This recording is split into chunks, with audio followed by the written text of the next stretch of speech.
Good morning everyone, welcome back to my channel. আমার নতুন আরও একটি ব্লগে তোমাদের সকলকে জানাই অনেক অনেক স্বাগত। আজকে শুক্রবার আর আজকে কিন্তু শিবরাত্রিও আছে। তো সকালবেলা এখন তো কালকে এই গ্যাসের ওভেনের যেই বার্নারটা কিনে এনেছিলাম সেটা সেট করেছিলাম, কিন্তু জ্বালিয়ে দেখা হয়নি।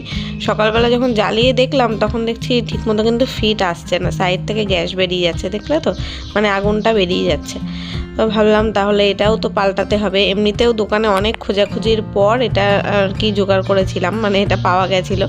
মাপটা আমি নিয়ে গেছিলাম, বার্নারটা সেটা দেখেই দিয়েছে, কিন্তু একটু 19-20 হয়েছে মনে হচ্ছে। আর একটু মানে একটু সামান্য যদি ছোটো হতো তাহলে ঠিকঠাক হবে, তো আবার পাল্টাতে হবে। আর এই যে এই পিলারটা এনেছিলাম, এটা সত্যি দুর্দান্ত, দারুণ হয়েছে। প্যাকেট থেকে খুলে রাখলাম, এটা সেরামিকের, এমনি যেমন স্টিলের হয় না, মানে যেই ব্লেডটা, এটা সেরামিকের ব্লেড, দারুণ হয়েছে। আমি প্রথমে নিতে চাইছিলাম না, একটু দামটা বেশি বলে, তো দোকানদার বলল ভালো হবে, নিয়ে দেখুন। তো সত্যি বাড়ি এসে যখন একটা আলুর খোসা ছাড়াতে গেলাম তখন দেখলাম সত্যি স্মুথভাবে ছাড়িয়ে গেল, ভালো। আর এখানে বাবাইকে ভাত ভেজে দিয়েছি, ডিম দিয়ে, পেঁয়াজ দিয়ে, লঙ্কা দিয়ে, বাবাই সেটাই খাচ্ছে এখন সকালবেলা। আর আমার সকালবেলা একবার চা খাওয়া হয়ে গেছে। আর আমার তো এই সময়টাতে খুবই শরীর খারাপ, জ্বর ছিল, জ্বর সর্দি কাশি। আজকে এই শুক্রবারের দিনটা প্রচণ্ড শরীর খারাপ ছিল, আমি বিছানাও তুলতে পারিনি। এই যে বিছানা যেটুকুনি তোলা দেখছো কোনো মতে, সেটা বাবাই তুলেছে। কম্বলটা ভাঁজ করেনি, ওখানে দলা করে রেখে দিয়েছে। বিছানাটা এখনও ঝাড়াও হয়নি, আমি ঝেড়ে দেবো। ও বালিশগুলো জাস্ট একটু গুছিয়ে রেখেছে। তো আমি ভাবলাম ঠিক আছে, ও বাচ্চা মানুষ যতটা করেছে, আর আমি বাদ বাকিটা করে দেবো খুনি। আর আমি এখনও এই যে চাদর গায়ে দিয়ে রয়েছি, এত গরম পড়ে গেছে বাইরে, রোদ্দুর, কিন্তু আমি চাদর গায়ে দিয়ে রয়েছি, কারণ আমার গলা দিয়ে সেদিন আওয়াজ বেরোচ্ছিল না, আর প্রচণ্ড জ্বর ছিল। তখন আমি ওষুধ খাবো, তো ওই জন্য আবার একটু চা করে নিলাম, চা দিয়ে মুড়ি দিয়ে খাচ্ছি, খেয়ে ওষুধটা খাবো, কারণ আমি কিছু খেতে পাচ্ছি না, গলা দিয়ে নামাতে পারছি না, গলা এত ব্যথা হয়েছে। চাটা যেহেতু একটু গরম জিনিস, তাই জন্য চায়ের সাথে মানে বাটির মধ্যে করে চা নিয়ে মুড়ি দিয়ে খাবো, যাতে আমার গলাটাও ঠিকঠাক থাকে, পেটটাও ভরে। সকালবেলা ওই শুধু চা বিস্কুটই খেয়েছি, আর কিচ্ছু খেতে পাচ্ছিলাম না, মানে কোনো জিনিস যে চিবিয়ে আমি গিলবো সেটাই পাচ্ছিলাম না, এত গলা ব্যথা। আর দেখবে গলা ব্যথা বা কাশি এইসব হলে না একটু গরম জিনিস, মানে তরল জাতীয় গরম জিনিস খেলেই বেশি ভালো লাগে।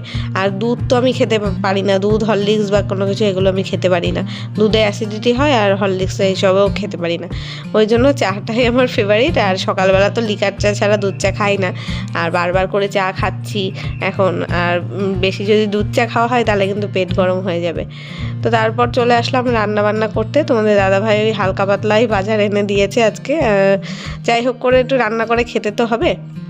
তো আজকে ভাবছি নিরামিষ খাবো, কারণ শিবরাত্রি আছে। তো আমি শিবরাত্রির উপোস কোনোবারই করি না, নীলের উপোসটা আমি করি।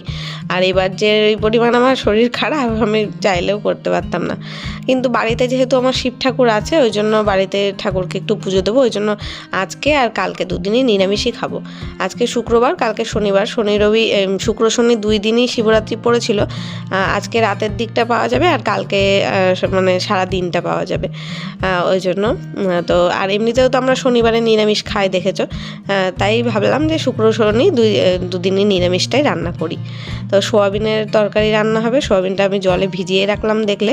আর এখন চালটা ধুয়ে নিচ্ছি, আর থোড় এনেছে একটা, থোড়টা ভাজা করব।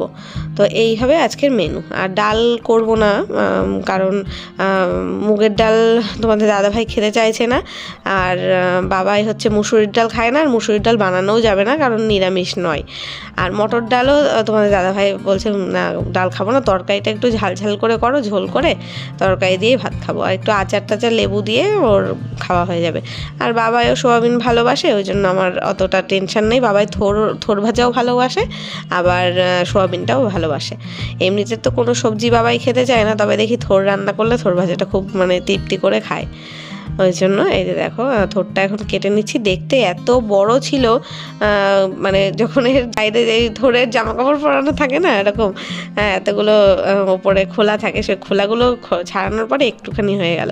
তারপরে কেটে যখন লবণ হলুদ মাখিয়ে চটকানো হবে তখন তো আরও অল্প হয়ে যাবে, রান্না করার পরে আরও অল্প হয়ে যায়। তবে থোড় খাওয়া কিন্তু খুবই ভালো স্বাস্থ্যের পক্ষে, মানে কলা গাছটা পুরোটাই আর কি, থোড়ের থেকে শুরু করে কলা, মোচা সব কিছুই খাওয়া যায়, মানে একটা পরিপূর্ণ গাছ, যেটার মানে কোনো কিছুই আমরা বাদ দিই না, সব কিছুই খেয়ে ফেলি। এই যে কাটা হয়ে গেছে, এবার লবণ আর হলুদ দিয়ে একটুখানি মেখে রেখে দেবো। আর রান্না করার সময় একটু চটকে নেবো। আর এই লবণ হলুদ দিয়ে মাখলাম তো, তাহলেই অনেকটা জল বেরিয়ে যাবে। আর রান্না করার সময় ওই জলটাই ছেঁকে নেবো। আর রান্নার সময় কিন্তু আর লবণ হলুদ কিছুই দেবো না, শুধু ফোড়ন দিয়েই করব। তো এখন থোড়টা মেখে রাখা থাক। আর এতক্ষণ সোয়াবিনটাকে জলে ভিজিয়ে রেখেছিলাম যাতে নরম হয়ে যায়। আর ওদিকে ভাতও আমি বসিয়ে দিয়েছি। তো চলো তরকারিটা আগে করব, তারপর থোড় ভাজাটা করব। আর এদিকে আলুটাও খোসা ছাড়িয়ে নিচ্ছি। তো আজকে সত্যি আলুর খোসা ছাড়া থেকে আমি দেখলাম এত ভালো, পিলারটা পুরো স্মুথভাবে, মনেই হচ্ছে না যে এত মানে শক্ত কোনো জিনিসের খোসা ছাড়াচ্ছি। আর একটা যেটা আছে আমার স্যালাড কাটার পিলার, ওটা স্টিলের, তো ওটা যখন ছাড়াই তাও একটু শক্ত শক্ত মনে হয়।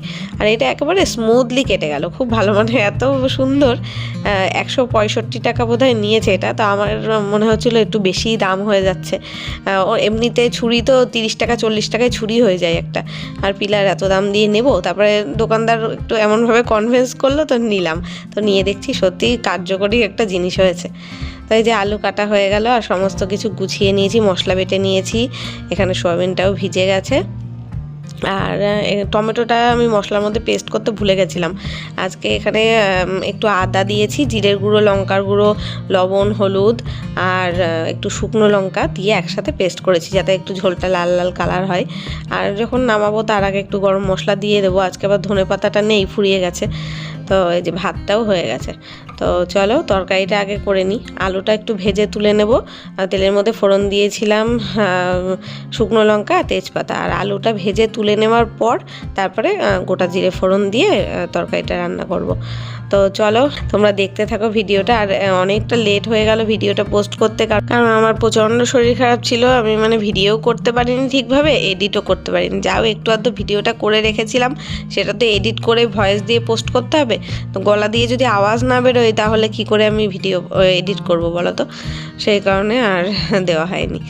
তাই যে আমি মশলাটা দিয়েও দিলাম। এবার তেলের মধ্যে ভালো করে মশলাটা কষিয়ে নিই। সোয়াবিনগুলো এবার দিয়ে দেবো। আলুটা আগে ভেজে তুলে নিয়েছিলাম, মশলা কষিয়ে তারপরে সোয়াবিন দেবো।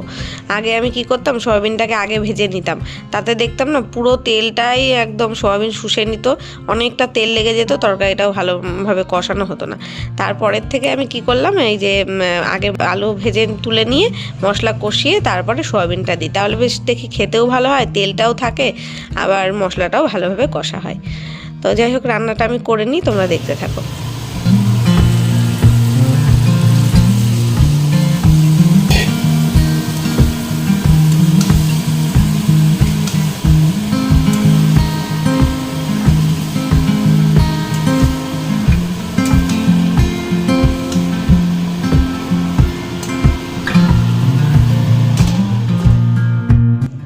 এই যে তরকারিটা এখন পুরো হয়ে গেছে, আমি জল দিয়ে দিয়েছিলাম, ঝোলটা ফুটে উঠেছে।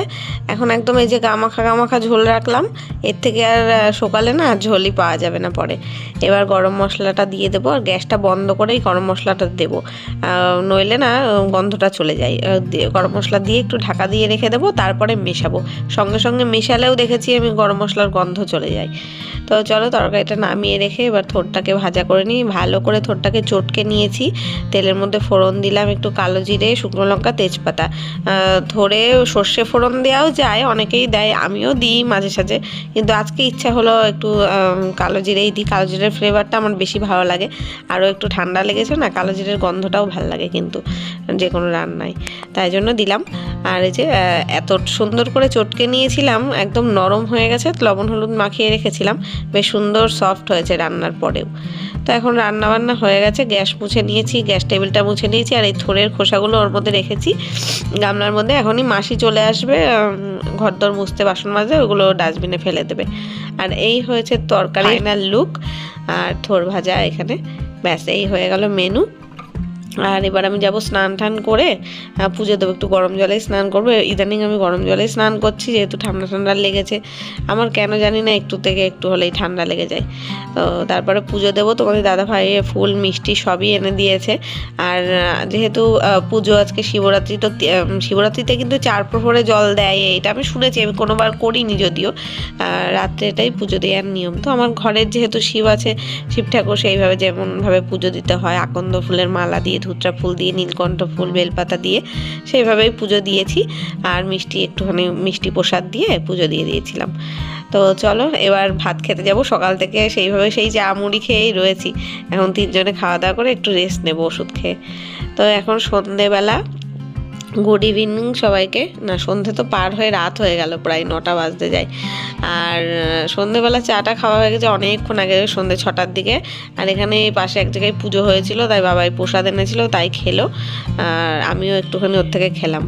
আর এখন আমার প্রচণ্ড পরিমাণে আবার জ্বর আসছিল, তাই জন্য আর নাক দিয়ে না পুরো কাঁচা জল পড়ছিল, দুই নাক বন্ধ ছিল, একদম ঢোক গিলতে পারছিলাম না। ওই জন্য একটু ওই ভেপার নেওয়ার যে ওষুধগুলো সেটা দিয়েছে। এখনও আমার কিন্তু নাক বন্ধ হয়ে যাচ্ছে কথা বলতে বলতে, কিন্তু আগের দিনে ওই দিনের মতো ওরকম মানে অবস্থা নেই। তো জলটা একটু গরম করছি, ওই ভেপার দেওয়ার ওষুধটার মধ্যে দিয়ে তারপরে একটুখানি ভাপ নেব, তাহলে সর্দি যা আছে ভেতরে বেরিয়ে যাবে, নাকটাও খুলে যাবে। মানে এত কষ্ট পাচ্ছি আমি, সেটার থেকে একটু তো মানে রাহাত পাবো। তো ওই জন্য। আর বাবাই এখানে ওই যে বসে রয়েছে, আমি ওকে বলছি যা তুই ঘরে গিয়ে পড়তে বস, আমি গিয়ে পড়া ধরে দেবো হুনি। বলছে না, আসলে আমার শরীর খারাপ, ও ফাঁকিবাজ হয়ে গেছে, ফাঁকিবাজি দিচ্ছে। অবশ্য সন্ধেবেলা আঁকার ক্লাসে গেছিলো, এই আসলোই ও 8:30টার সময়। এখন আর ওকে পড়তে বসতে বললেও আমার মানে কি বলবো, ও শুনবে না আমার কথা, এখন ওখানেই বসে থাকবে। তো চলো আমিও ভাব দিয়ে নিই। আর ও 1000টা প্রশ্ন করছে, কি দিচ্ছ, এটা কি ব্যাপার, কি না।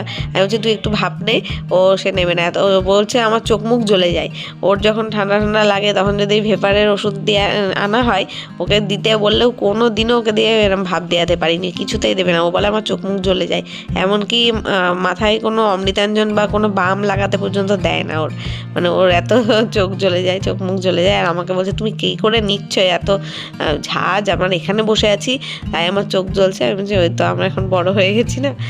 তো যাই হোক, ভিডিওটা এতক্ষণ দেখার জন্য অনেক অনেক ধন্যবাদ। ভালো লাগলে লাইক করো, কমেন্ট করো, চ্যানেলটা সাবস্ক্রাইব করো। আজকের মতো এখানেই শেষ করছি, দেখা হচ্ছে নতুন ভিডিওর সাথে। Tata, good night.